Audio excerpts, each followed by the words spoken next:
Sir నమస్కారం sir. నమస్తే అండి.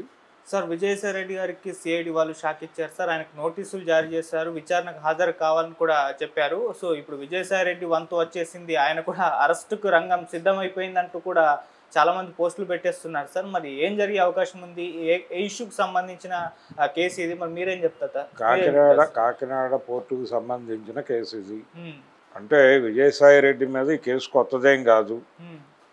కాకినాడ పోర్టుకు సంబంధించిన వ్యవహారం. ఆ సజ్లో వాటాలు అక్రమంగా బదలాయించుకున్నారు అనేది ఆ రోజున పెట్టినటువంటి కేసు. అంటే పాత యజమాని కర్ణాటక వెంకటేశ్వరరావు, అతని పేరు కేవీ రావు అంటారు. ఈ కేవీ రావుకి తిరిగి చేరింది. అది చేరిన తర్వాత ఆయన ఆరోపణల మేరకు కేసులు పెట్టారు. దానికి సంబంధించిన విచారణ జరుగుతోంది. దీనిలో ఈడీ ఇన్వాల్వ్మెంట్ కూడా ఉంది. ఆల్రెడీ ఒకసారి విజయసాయి రెడ్డిని ఇంతకుముందు పిలిచి విచారించారు. రెండోది, ఈ కేసులో విజయసాయి రెడ్డితో పాటు ఆయన వియ్యంకుడు, దానికి సంబంధించి అరబిందో ఫార్మాకి సంబంధించి కేటాయింపులు జరిగినాయి. అక్కడ విక్రాంత్ రెడ్డి కూడా ఉన్నాడు దీనిలో. విక్రాంత్ రెడ్డి సుబ్బారెడ్డి గారి తాలూకా కాబట్టి విక్రాంత్ రెడ్డి, సుబ్బారెడ్డి, విజయసాయి రెడ్డి, అరబిందో వారు వీరి వియ్యంకుడే. విజయసాయి రెడ్డి గారి వియ్యంకుడు తాలూకా గొడవ అది. కాబట్టి వీళ్ళందరి మీద ఆయన కర్ణాటక వెంకటేశ్వరరావు అనేటువంటి పెద్ద మనిషి ఇచ్చినటువంటి కంప్లైంట్ ఆధారంగా విజయసాయి రెడ్డిని గతంలో ఆయన రాజకీయ సన్యాసం తీసుకోవడానికంటే ముందే ఒకసారి విచారణకు పిలిచి మాట్లాడినటువంటి సందర్భం ఉంది. ఇది కొత్తది కాదు.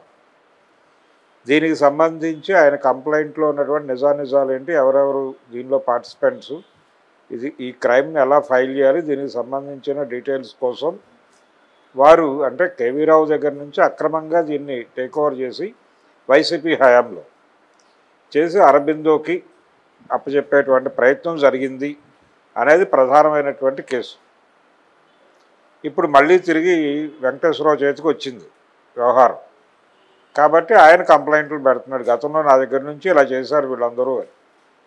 ఆల్రెడీ దీనికి సంబంధించి బహిరంగ వేదికల మీద కూడా విజయసాయి రెడ్డి మాట్లాడేశాడు. నాకే సంబంధం లేదు, నా వెంకుడిని చూపించి అంటే అరబిందో ఫార్మాని చూపించి నన్ను దానిలో ఇరికించే ప్రయత్నం చేస్తున్నారు అనేది ఆయన ప్రధానమైన ఆరోపణ. అదే ఆ రోజు విచారణలో కూడా చెప్పాడు ఆయన. రేపు విచారణలో కూడా అదే చెప్తాడు. ఈ కేసులకు సంబంధించి విజయసాయి రెడ్డిని ఒక్కడనే అరెస్ట్ చేయదలుచుకుంటే ప్రూవ్ అయితే సుబ్బారెడ్డి వెళ్తాడు, అరబిందో ఫార్మా వాళ్ళు వెళ్తారు, విజయసాయి రెడ్డి వెళ్తాడు, విక్రాంత్ వెళ్తాడు. వీళ్ళందరూ లోపలికి వెళ్ళే బ్యాచ్ ఒక 10-15 మంది ఉంటారు జాబితా. ఆడిటర్స్ ఉన్నారు. ఆల్రెడీ ఆడిటర్స్ను కూడా గతంలో సిఐడి వారు పిలిచి విచారించారు. ఆ లింకులో విజయసాయి రెడ్డి కూడా ఆడిటరే. కాబట్టి ఆయనకి వృత్తిపరమైనటువంటి ప్రమేయం కూడా ఉంది దీనిలో. అందుకని విచారణకు హాజరవుతున్నాడు. ఆయన విచారణకు హాజరవుతాడు. అరెస్ట్ చేయటం అనేది అతను ఒక్కడితో లింక్ అయ్యి లేదు, అతనే ప్రధానం కాదు. ఇందులో ప్రధానమైనటువంటి వ్యవహారం అరబిందో గారు. కాబట్టి అరెస్ట్ అంటూ జరిగితే అక్కడ జరగాలి, ఆ తర్వాత వీళ్ళందరూ. అందుకని ఇమ్మీడియట్గా విజయసాయి రెడ్డి మీదకి అరెస్టు భూతం వారదు. ఆయన్నేం కస్టడీలో తీసుకోరు.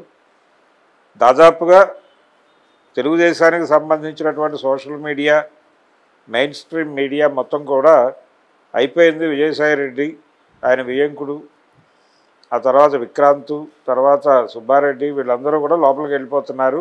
మరికొద్ది క్షణాల్లో చూస్తూనే ఉండండి అన్న పద్ధతిలో వాళ్ళు వార్తలు ప్రసారం చేస్తున్నారు. ఇది విచారణకు మాత్రమే పిలిచారు, అరెస్ట్ చేసి విచారణ కాదు. వాళ్ళకు అందిన కంప్లైంట్ మేరకు కంప్లైంట్లో నిజాలు స్పష్టత రావటం కోసం విచారణ జరుపుతున్నారు అంతే.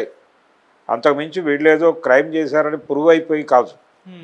దీన్ని దృష్టిలో పెట్టుకోవాలి. ఈ కేసుకు సంబంధించి కాకినాడ సీపోర్టు చేతులు మారటం వ్యవహారానికి సంబంధించిన కేసు ఇది.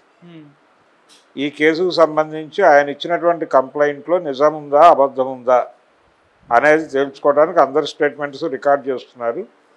ఇదంతా అయిన తర్వాత టోటల్గా పరిశీలించిన తర్వాత నిజంగా నేరం జరిగింది అనుకుంటే అప్పుడు అరెస్టులు, జైల్లో వేయటాలు, ఈ గొడవ జరుగుతుంది.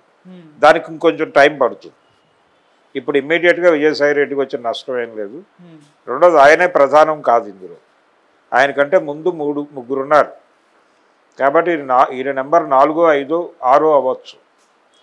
అందుకని విజయసాయి రెడ్డి కూడా పెద్ద టెన్షన్ ఏం పట్టలేదు. ఇంతకుముందు ఆల్రెడీ విచారణకు వెళ్ళొచ్చాడు అని, ఇది కొత్త కేసు కాదు, కొత్తగా పెట్టారు, ఆయనకి ఏదో షాక్ ఇచ్చారు అన్నట్టు మాట్లాడుతున్నారు. షాక్ ఏం కాదు, ఆయన ఆల్రెడీ తినేసిన షాకే ఇది, కొత్త షాక్ ఏం కాదు.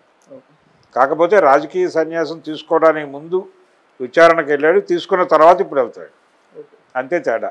అండ్ వీటన్నిటికీ భయపడి ఆయన బీజేపీలోకి వెళ్ళే ప్రయత్నాలు చేస్తున్నట్టు కూడా ప్రచారం చేస్తున్నారు సార్, నిజమే అంటారు సార్? ఇప్పుడు రాజకీయ సన్యాసం అనేది ఆ రోజు అభిప్రాయమే, అది ఎప్పటి అభిప్రాయం కాదు. ఆయన తిరిగి రాజకీయాల్లో పాల్గొవచ్చు, బీజేపీలో చేరొచ్చు.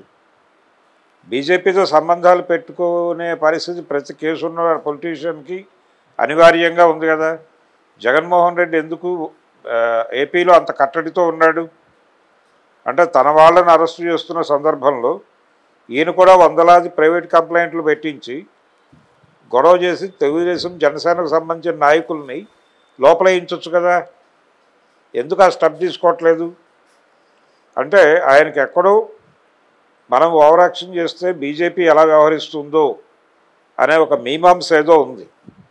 అందుకని ఆయన కంట్రోల్లో ఉంటున్నాడు. ఎందుకు ఆయన కంట్రోల్లో ఉంటున్నాడు, ఎందుకు కంట్రోల్ చేయగలుగుతుందంటే కేసులు. చంద్రబాబును ఎందుకు కంట్రోల్ చేయగలుగుతున్నారంటే కేసులు. సో కేసులతో ప్రపంచాన్ని కంట్రోల్ చేయటం అనే ఒక ప్రోగ్రాం భారతీయ జనతా పార్టీ చేస్తోంది. అందులో భాగంగా ఈయన వెళ్ళి అక్కడ కాళ్ళ మీద పడిపోతే పడిపోవచ్చు. అంటే తన్ని తాను ప్రొటెక్ట్ చేసుకోవటానికి గతంలో దేవుడి దగ్గరికి వెళ్ళేవాళ్ళు, లేకపోతే ఒక రక్షణ కోసం. సీతాకోకచిలుక సినిమాలో డైలాగ్ ఉంటుంది, అంటే ఆవిడ బ్రాహ్మణ్, అలాగే ఆవిడ కొడుకు ఒక క్రైస్తవ అమ్మాయిని ప్రేమిస్తాడు. ఆ క్రైస్తవుడే ఆ ఊరి భూస్వామి. అతను తన కొడుకుని చంపేస్తాడేమో అని భయం ఉంటుంది ఆవిడకి. ఆవిడ రోడ్డు మీద నడుస్తూ చర్చి ముందు ఆగుతుంది. ఆ చర్చి ఫాదర్ వచ్చి, మీరు ఇక్కడ నిలబడ్డారు ఏమిటమ్మా అని అడుగుతాడు. అడిగితే అప్పుడు ఒక అద్భుతమైన డైలాగ్ రాశాడు జంజాల గారు, ఆపదలో ఉన్నప్పుడు ఏ దేవుడు ఎక్కడున్న దేవుడు అని చూడం కదండి అంటుంది. ఇప్పుడు అదే పరిస్థితి, ఆపదలో ఉన్నవాడు ఈ పార్టీ ఆ పార్టీ అని చూడరు, అందరూ వెళ్ళి బీజేపీ ఆఫీస్ ముందు నిలబడటమే.